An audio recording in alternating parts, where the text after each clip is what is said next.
السلام عليكم ورحمة الله وبركاته. أهلا بكم جميعا.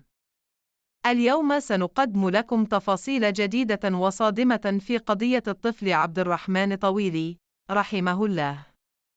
القضية التي هزت الرأي العام وأبكت قلوب الملايين.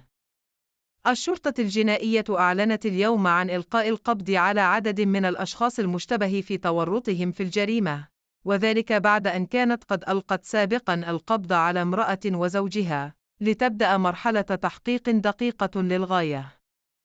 أول خطوة قام بها المحققون كانت تفتيش منازل المشتبه فيهم، وكل من كانت تدور حوله الشبهات.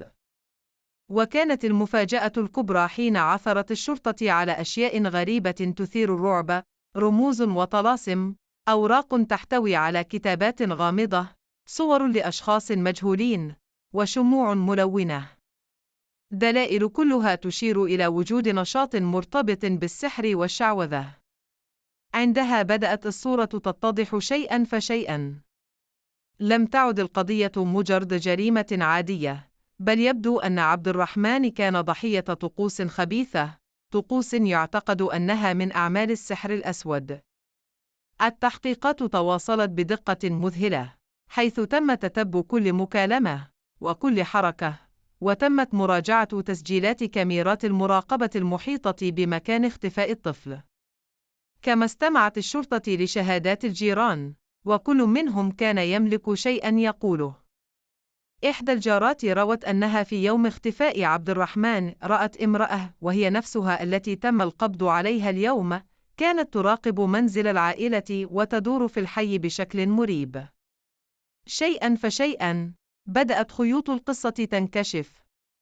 لم يكن أحد يتخيل أن الأمر قد يصل إلى هذا الحد، وأن هناك من ما زال يؤمن بالخرافات القديمة عن القرابين البشرية، والذهب المدفون، والجن الذي يمنح الثروة.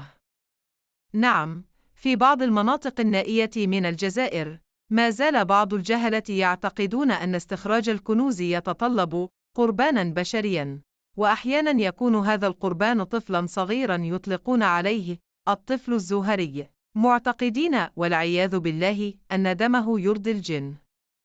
هذه القصص كنا نسمعها في الماضي على أنها أساطير وخرافات، لكنها اليوم أصبحت واقعاً مرعباً. طفل بريء في الثالثة من عمره يقدم قرباناً لأوهام شيطانية. أم عبد الرحمن المسكينة لم تعد تقوى على الأكل أو النوم، تطلب فقط العدالة لابنها. صارت كلماتها تلامس قلوب كل الجزائريين، فبكى معها من لا يعرفها، وحزن لأجلها من لم يرها يوماً. الجريمة لم تترك أثراً في عائلة الطفل فقط، بل في كل بيت جزائري. الآباء يعيشون الخوف، والأمهات لم يعدن يتركن أبناءهن يخرجون وحدهم. الأطفال أنفسهم تأثروا، بعضهم لم يعد يجرؤ حتى على اللعب أمام المنزل. ومع كل هذا الحزن، تجلى جانب آخر مشرق: التضامن. الجزائريون جميعاً وقفوا صفاً واحداً مع العائلة المكلومة. صفحات التواصل الاجتماعي امتلأت بصور عبد الرحمن، بالدعاء، وبالرسائل التي جمعت قلوب الناس على كلمة واحدة: العدالة. التحقيق لا يزال مستمراً، والمشتبه فيهم يخضعون لاستتوابات مكثفة، وكل الأدلة تشير إلى أن الجريمة منظمة وليست عملاً فردياً. الناس تطالب بعقوبة الإعدام لكل من تورط، لأن الجريمة لم تقتل طفلاً فحسب، بل قتلت البراءة والأمان في قلوب الجميع. الجنازة كانت مشهداً مهيباً. رجال ونساء وأطفال بكوا كما لو أنهم فقدوا ابنهم. عبد الرحمن لم يعد مجرد طفل من أسرة واحدة، بل صار ابن الجزائر كلها. إن هذه الحادثة أعادت فتح جراح كثيرة، وأيقظت قصصاً مشابهة لضحايا آخرين سقطوا في براثن السحر والشعوذة، مثل الطفلة مروي بوغشيش وغيرها من الأبرياء.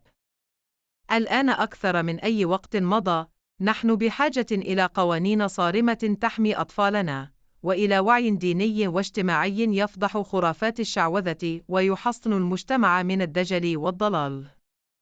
وفي النهاية، نقولها من القلب: عبد الرحمن طويلي سيبقى رمزاً للبراءة التي غُدرت، وصوتاً يطالب بالعدالة لكل طفل بريء. رحمك الله يا عبد الرحمن، وجعل مثواك الجنة، وصب والديك، وجعل من قصتك درساً لا ينسى. فالحق لا يضيع، وإن طال الزمن سيظهر، وسيحاسب المجرمون، ليكونوا عبرة لكل من تسوّ له نفسه المساس بطفل أو إنسان بريء.